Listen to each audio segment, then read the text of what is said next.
La espiritualidad muchas veces se parece a una torre de Babel. Todos hablan al mismo tiempo, cada quien desde sus creencias, y casi nadie escucha de verdad al otro. Incluso usamos las mismas palabras, pero con sentidos totalmente distintos. Piensa en el alma, pregunta a 10 personas y tendrás 10 respuestas diferentes. Pero hay algo curioso.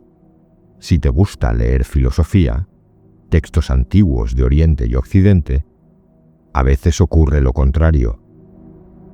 Tradiciones separadas por siglos y miles de kilómetros terminan señalando la misma verdad, con lenguas distintas, con símbolos diferentes, pero apuntando hacia lo mismo. En Roma, alguien lo llamó lo uno. En la India, otro lo llamó Brahman. Y más allá de esos nombres, ambos estaban hablando de lo mismo, el absoluto sin nombre. Plotino nunca leyó los Upanishads. Sankara jamás abrió una obra de Platón. Y sin embargo, cuando uno habla de lo uno y el otro de Brahman, parece que describen exactamente la misma realidad. Una realidad absoluta, imposible de atrapar con palabras, que sostiene todo lo demás. Nunca se conocieron, pero los dos llegaron a la misma intuición.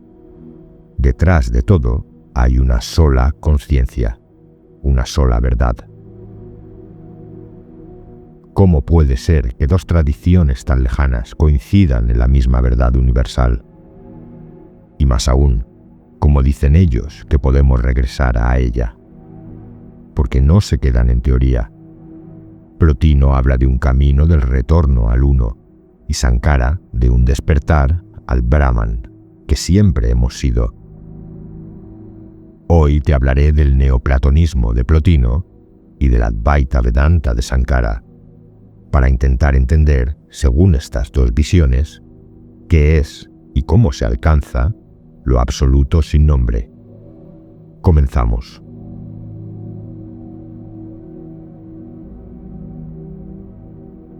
El uno y el Brahman. ¿Qué es lo uno para Plotino y qué es Brahman para Sankara y el Advaita Vedanta? Plotino, considerado el padre del neoplatonismo, describe la realidad como una jerarquía. En la cúspide está lo uno, el principio supremo del que todo proviene. Pero no es un ser más, ni siquiera cabe en la categoría de ser que conocemos. Está más allá de cualquier palabra o pensamiento. Él mismo lo dice. El uno está más allá del ser, y por lo tanto, no hay ninguna definición que lo describa positivamente. Por eso recurre a lo que se llama vía negativa o apofática. Solo podemos decir lo que no es, porque cualquier afirmación limitaría lo ilimitado. Verdaderamente, el uno es algo inefable, porque lo que digáis de él será siempre alguna cosa, escriben las Eneadas. Ahora bien, lo uno no es la nada, es plenitud absoluta, tan perfecto y completo que nada le falta, y por eso no necesita nada fuera de sí. Y justamente por esa sobreabundancia, todo lo demás surge como un desborde natural. Plotino lo explica con una imagen sencilla, como el sol que irradia su luz sin perder nada. Lo uno irradia existencia. Pero ese rebosar ocurre en un orden preciso. Primero aparece la inteligencia divina, el nous. A través de ella surge el alma universal, anima mundi, y finalmente el mundo sensible. A este proceso lo llama emanación. Pero, y aquí está lo crucial, lo uno nunca se transforma ni se divide al dar lugar a todo. Permanece siempre en sí mismo, intacto y trascendente. Dicho de forma esquemática, en la cúspide está lo uno, unidad pura e infinita. Debajo, el nous o intelecto divino, que contiene todas las formas e ideas aún no manifestadas. Más abajo, el alma del mundo, modelo del universo material.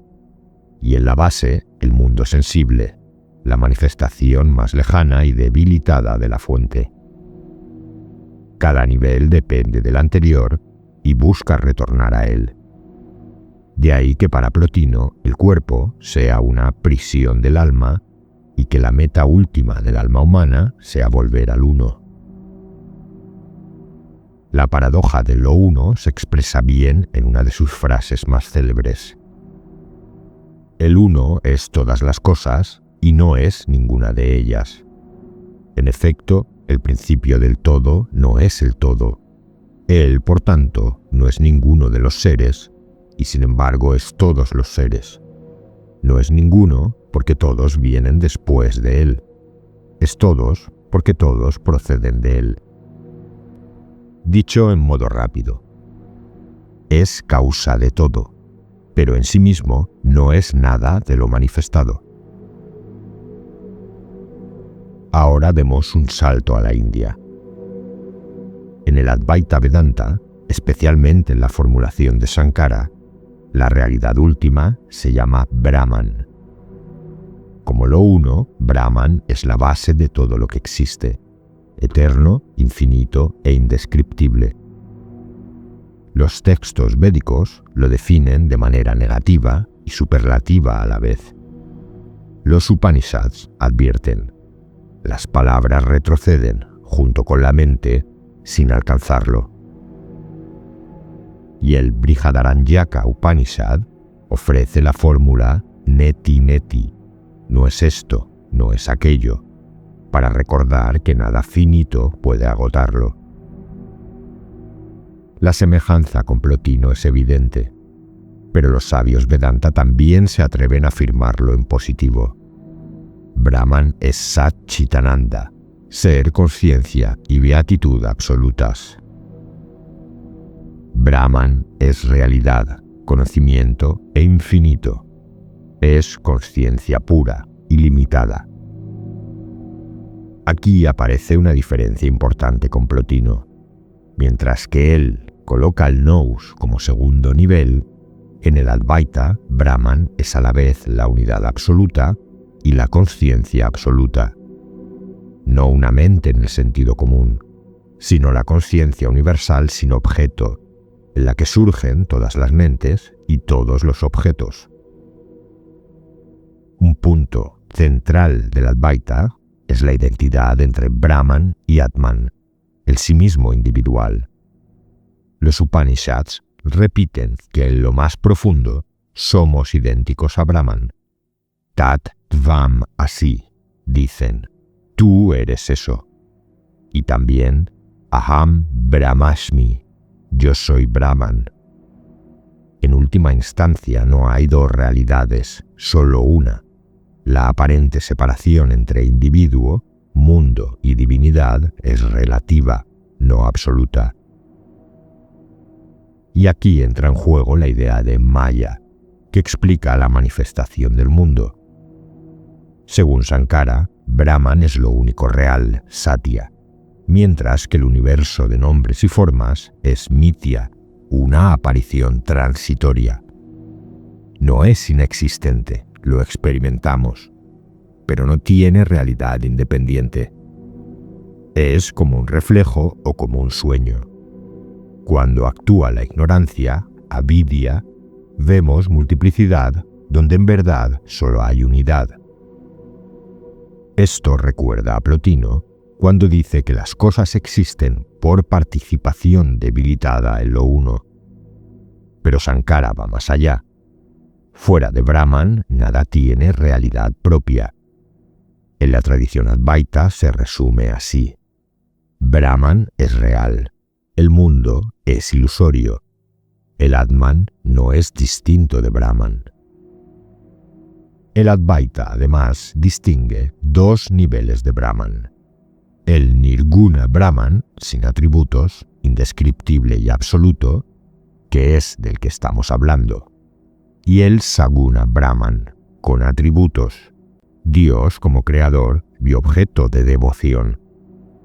Sankara aclara que este Dios personal también está condicionado por Maya y que en última instancia solo el Brahman sin atributos es absolutamente real.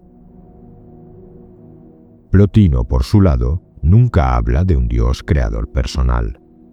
A lo sumo compara lo uno con el bien de Platón o con la idea filosófica de Dios, pero nunca con una divinidad con atributos humanos.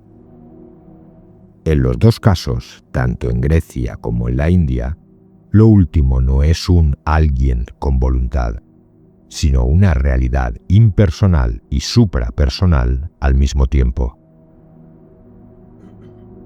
Resumamos los fundamentos Advaita. Brahman es la única sustancia real de todo lo que existe. Es infinito, eterno, conciencia pura y bienaventuranza. El Atman individual no es distinto de esa realidad absoluta. La sensación de separación y el mundo fenoménico son efectos de Maya y avidya, ilusión e ignorancia.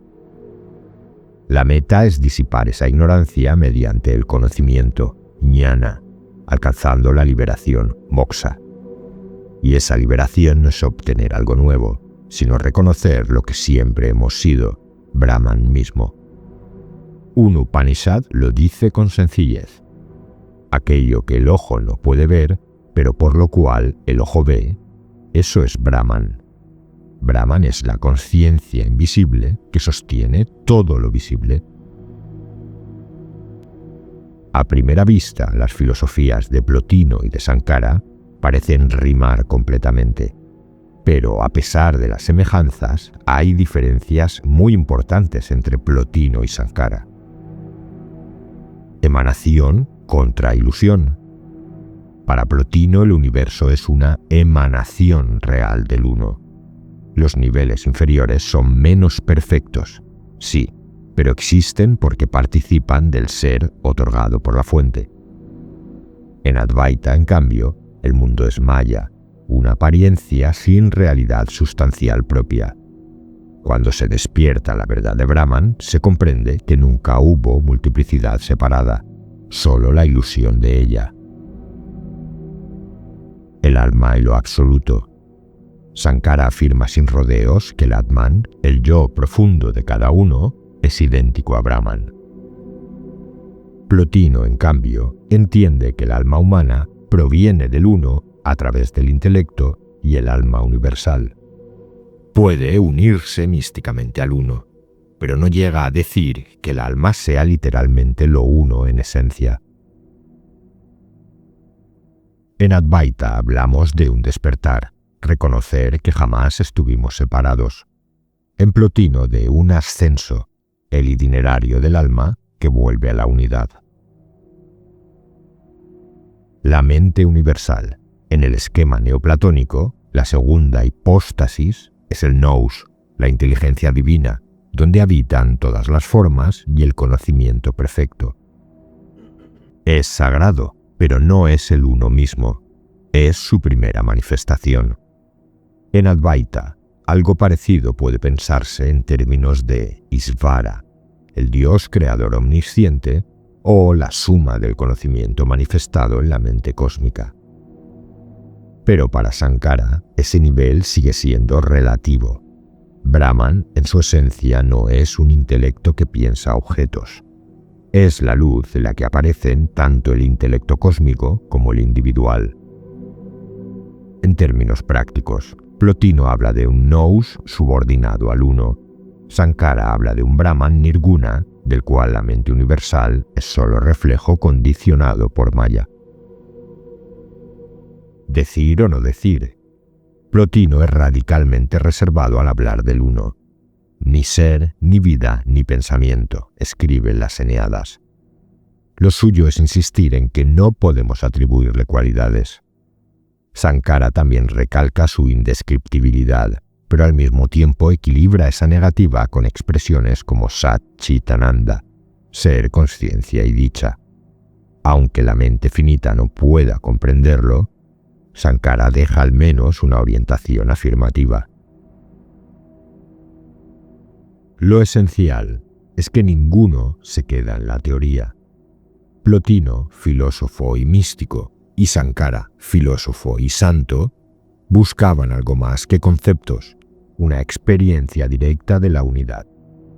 La pregunta es inevitable: ¿cómo alcanzarla? ¿Qué lugar tienen la mente, la conciencia y el ego en el camino hacia el uno o hacia Brahman?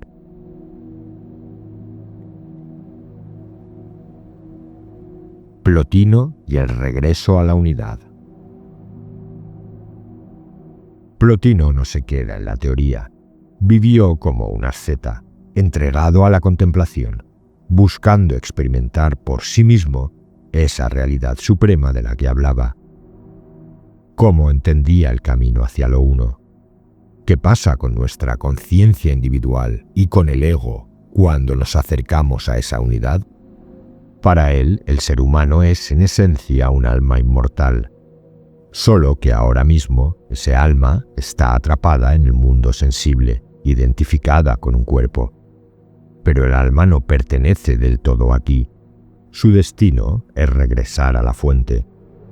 Plotino describe este regreso como un ascenso por etapas, un viaje desde la multiplicidad hacia la unidad.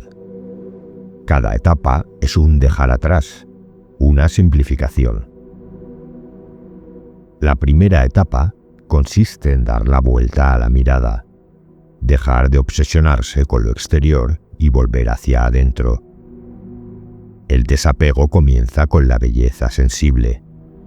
Sí, un rostro, una obra de arte, la armonía del cosmos, todo eso es bello, pero son reflejos de una belleza más alta. El filósofo, al contemplar esa belleza, debe elevarse hacia su fuente, el alma universal y el nous. La segunda etapa es recogerse en sí mismo, cultivar virtud y sabiduría para purificar el alma. La ética, para Plotino, no es un adorno, es la preparación. Las virtudes, templanza, justicia, valentía, sabiduría, son como quitar el óxido que cubre el alma hasta que brille de nuevo con su propia luz. Es un proceso de limpieza, de soltar lo corporal, las pasiones, las distracciones, hasta descubrir lo que somos en esencia. La tercera etapa es la contemplación intelectual, el acceso al nous. Cuando los sentidos y el ego se aquietan, el alma puede volver a su origen inmediato, la inteligencia divina. Es dar la vuelta a la atención, en lugar de ir hacia afuera, girarla hacia adentro. En esa contemplación, el alma percibe la mente universal, el lugar donde todo está unido en el pensamiento divino. Es un estado elevado, más allá de la razón discursiva, una especie de iluminación intelectual. Pero todavía hay dualidad, el contemplador y lo contemplado. La etapa final es el éxtasis místico, la unión con lo uno. Allí se trasciende incluso la dualidad sujeto-objeto. Plotino lo describe como éxtasis, que en griego significa salida de sí. El alma abandona los límites de la identidad individual y se sumerge en la unidad absoluta. Es el contacto, como dice él, de solo a solo. El alma despojada de todo lo que no es esencial, frente al uno que también está solo en su trascendencia.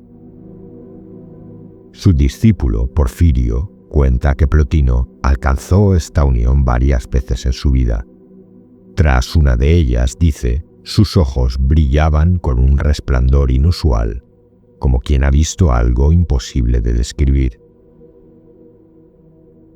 ¿Qué pasa con la mente y el ego en ese momento? Plotino es claro.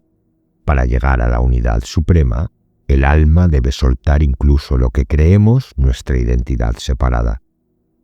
En otras palabras, hay que morir al yo para renacer en el uno. Durante el éxtasis, tu sensación de yo soy se disuelve como una gota en el océano. ¿Pero eso significa desaparecer? No. Según Plotino, lo que ocurre es lo contrario. Te descubres a ti mismo en tu nivel más esencial. Al fundirte con la unidad, reconoces tu origen y tu pertenencia al todo.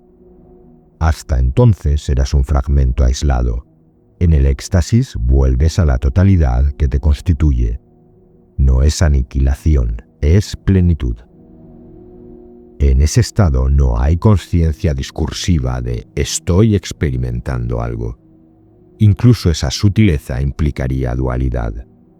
Es más bien un saber por presencia, un toque inmediato. Solo después, al volver, la mente puede traducirlo pobremente en palabras. Pero durante la unión misma reina el silencio. Plotino identifica esta experiencia con el bien supremo, literalmente tocar a Dios, y advierte que no se puede forzar. La unión no es resultado de un método mecánico. Ocurre cuando el alma está del todo vacía de lo que no es uno. Influido por ideas órficas y pitagóricas, Plotino también habla del destino del alma. Una vez que has visto al uno, queda transformada, y aunque siga viviendo en el cuerpo, ya no se engancha con las sombras de este mundo, y al morir no vuelve a reencarnarse. Permanece en las esferas divinas, ya sea en el nous o, misteriosamente, en el uno mismo. Esa es la liberación neoplatónica, volver a casa, al seno de la unidad, escapar del ciclo de la materia y el devenir. Plotino estaba convencido de que todo ser humano lleva en sí una chispa del uno. Incluso sumergidos en la multiplicidad, nunca hemos perdido del todo la conexión. En momentos de belleza, de verdad o de amor desinteresado, vislumbramos esa unidad. Él mismo lo resume. Mediante un éxtasis, el alma podrá intuir el uno que está más allá de toda forma e imagen, más allá de toda inteligibilidad, y se cumple así el contacto inefable de solo a solo.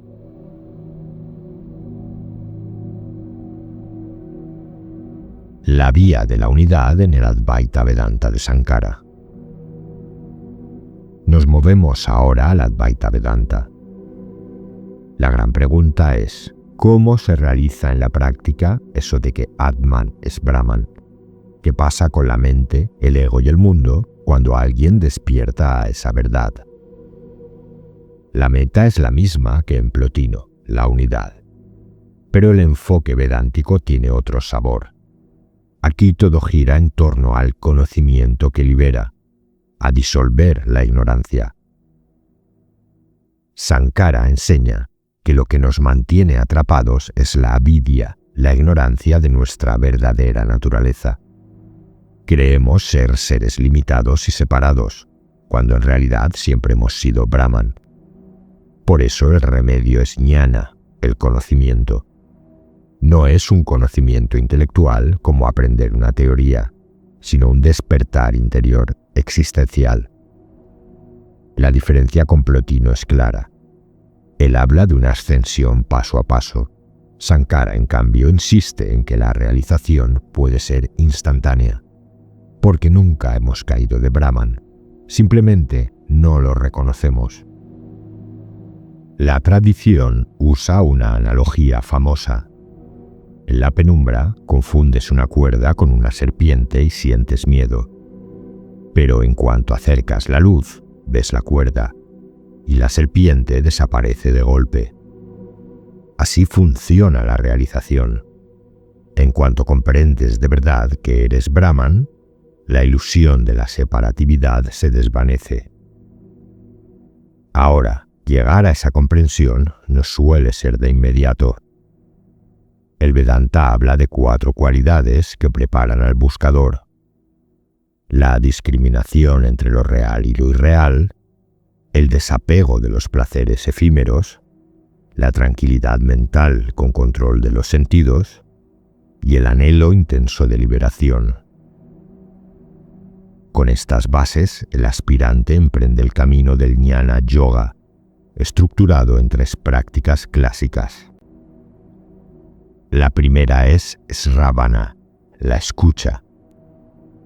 Escuchar las enseñanzas de un maestro o de las escrituras, especialmente los Mahavakyas, las grandes sentencias, como Tat Tvam Asi, tú eres eso. Estas frases son como semillas que el discípulo recibe y debe asimilar. La segunda es Manana, la reflexión. Aquí no basta oír. Hay que pensar y discutir, despejar dudas, contemplar la lógica de lo aprendido. El discípulo reflexiona. Si mi yo esencial es Brahman infinito, entonces no soy este cuerpo mortal ni esta mente cambiante. ¿Quién soy? Se aplica el método neti neti, no esto, no aquello.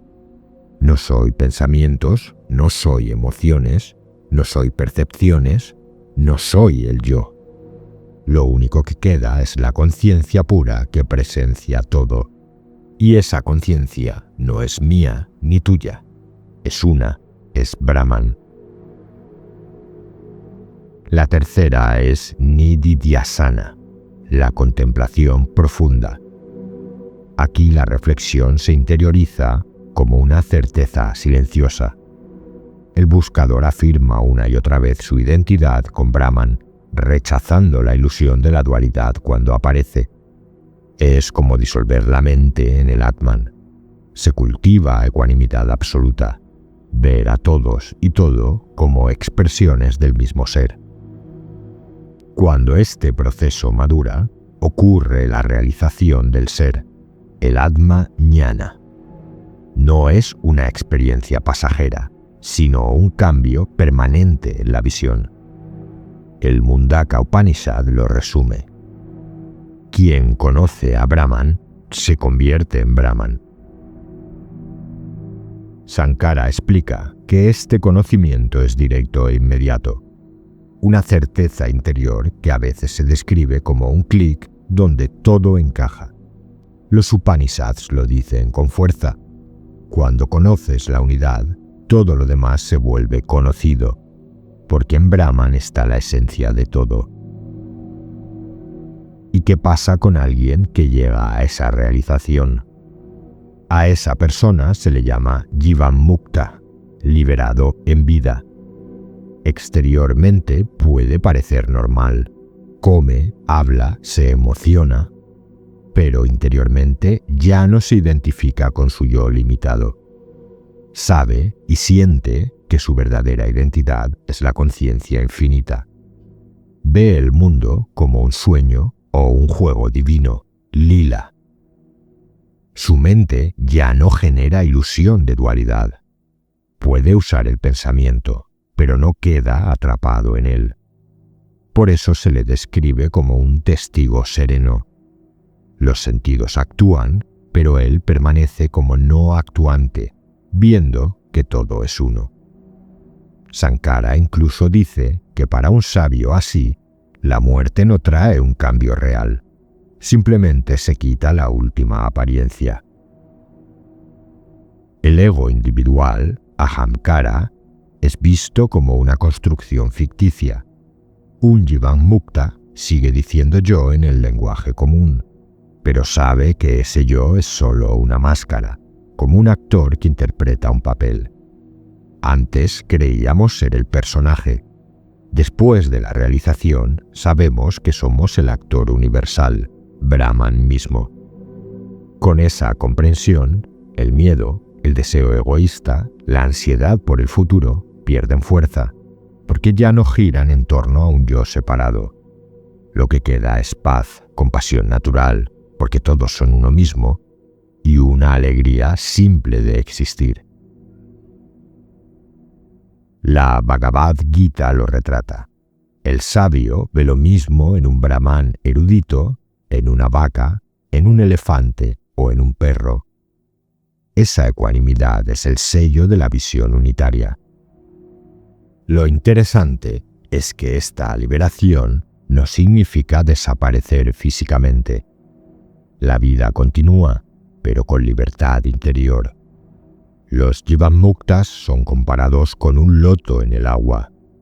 Están en el mundo, pero no se mojan de ilusión. Y cuando muere su cuerpo, sobreviene la Videha Mukti, la liberación final, donde incluso la identidad sutil se funde en Brahman, como un río que llega al mar. Y aquí sí que no hay retorno. ¿Cómo es experimentar la unidad en el Advaita Vedanta? Los maestros suelen hablar de un instante de revelación interior, a veces en meditación, otras en un momento inesperado, donde la distinción entre sujeto y objeto se derrumba. Todo aparece como una única conciencia sin límites. No siempre viene con éxtasis desbordantes. A menudo es una claridad tranquila, total, como si todo encajara de golpe. Ramana Maharshi, sabio Advaita del siglo XX, contó que su despertar llegó de manera abrupta al contemplar la muerte. Sintió que el yo que muere es solo el cuerpo, pero la conciencia testigo, no individual, no puede morir. Esa conciencia es la existencia infinita. A partir de ahí, nunca volvió a identificarse con su individualidad. Su frase lo resume: aquí no hay nadie. Cuando alguien despierta así, su visión cambia por completo. El sabio ve al universo entero en sí mismo y a sí mismo en el universo. Aquí notamos la diferencia del lenguaje.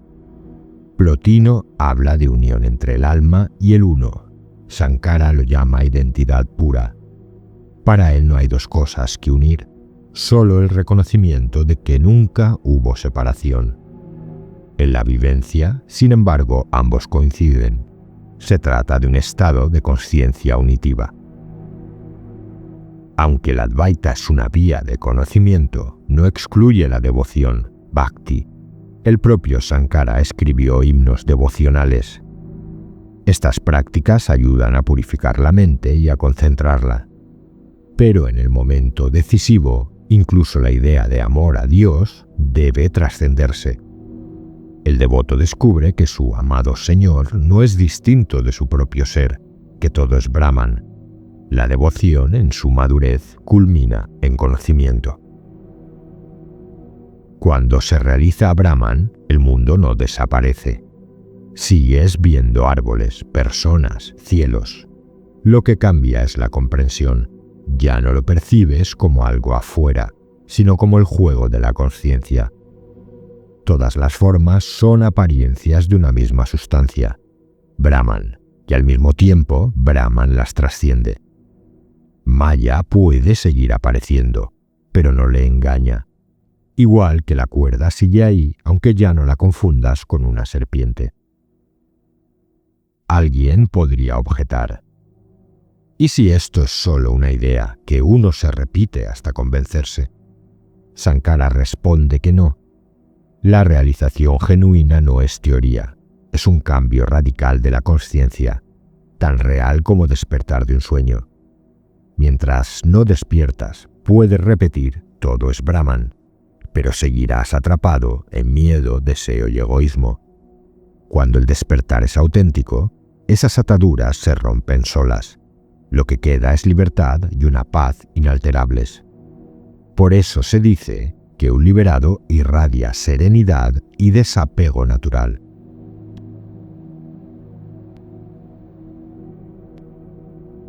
La verdad final.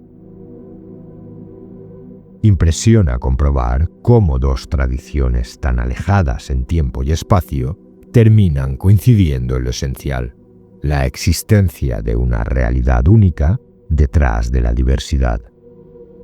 Plotino desde Occidente y Sankara desde Oriente hablan, cada uno con su propio lenguaje, de una verdad suprema que no se entiende en los libros ni en las discusiones, sino en lo más profundo de la conciencia.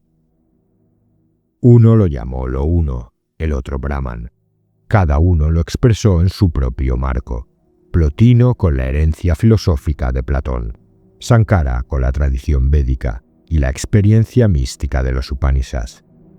Pero cuando llega el contacto real con lo absoluto, esas etiquetas se caen. Ya no queda ni Grecia ni India, ni filosofía ni religión. Solo queda la experiencia de unidad. Plotino nos habla de un ascenso, subir paso a paso hacia la cima, despojándonos de todo lo que no somos. Sankara lo llama despertar, descubrir que nunca hubo separación y que siempre fuimos Brahman. Y al final la cuestión ya no es si Plotino o Sankara tenían razón. La cuestión eres tú. ¿Esto te suena a teorías lejanas o despierta en ti algo que ya intuías?